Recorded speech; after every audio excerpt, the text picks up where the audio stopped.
Hello, everyone. My name is Danielle Philo, and I chose to talk about the state of Maine. So I will be talking about arguably the most probably. Leave me,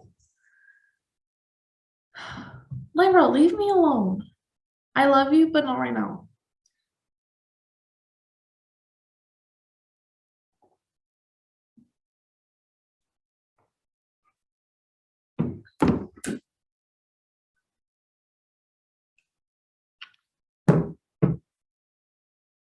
Hello, everyone. My name is Danielle Philo, and I chose to talk about the state of Maine. So I think very common, well-known food for Maine is the Maine lobster. So that will be the focus of today. So Maine lobster is a special kind of lobster called new shell. So essentially in the summer, the lobsters will actually molt their shell and will begin to develop a new one. So during this time, lots of water can be in the middle of the shell and the body. And so this actually can help develop the flavor and also soften the tissue inside. And because it has all of this additional moisture, you can also use the lobster to build flavor into different dishes, such as bisques. And because it is a new shell, it is thinner than other lobster shells, so it's a lot easier to crack, especially if you're eating it straight from the shell. So the lobster industry is very important to Maine and to its economy. In fact, they produce over 80% of the lobster caught within the US, but they still try to maintain a lot of sustainable practices. So this includes hand harvesting. So all of the lobster caught, it requires traps.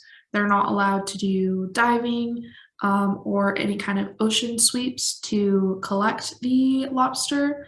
There are also specific size requirements. So if a lobster falls below those size requirements, they will actually be returned to the water, as well as any egg-bearing females, and they'll actually try to keep track of egg-bearing females. That way, they're safe and able to keep promoting the lobster population. So really trying to do their best to maintain the lobster population and their source of income. So some nutritional facts about lobster in general. It is high in zinc, which is important in immune function. It's also high in omega-3, which is associated with lower rates of cancer, specifically prostate cancer. It has choline, which is important for cognitive function and is shown to reduce cognitive decline, such as Alzheimer's. And then lastly, it also has high amounts of selenium, which aids in thyroid function. So there's a lot of different lobster-inspired dishes. There's lobster bisque, mac and cheese. There's also just like a general clam bake, which will include a lot of different types of seafood and often corn.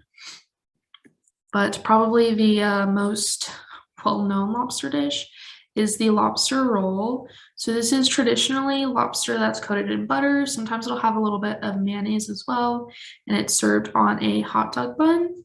Ironically, it did not come out of Maine. So it actually, the first recorded lobster roll was in Connecticut in 1929.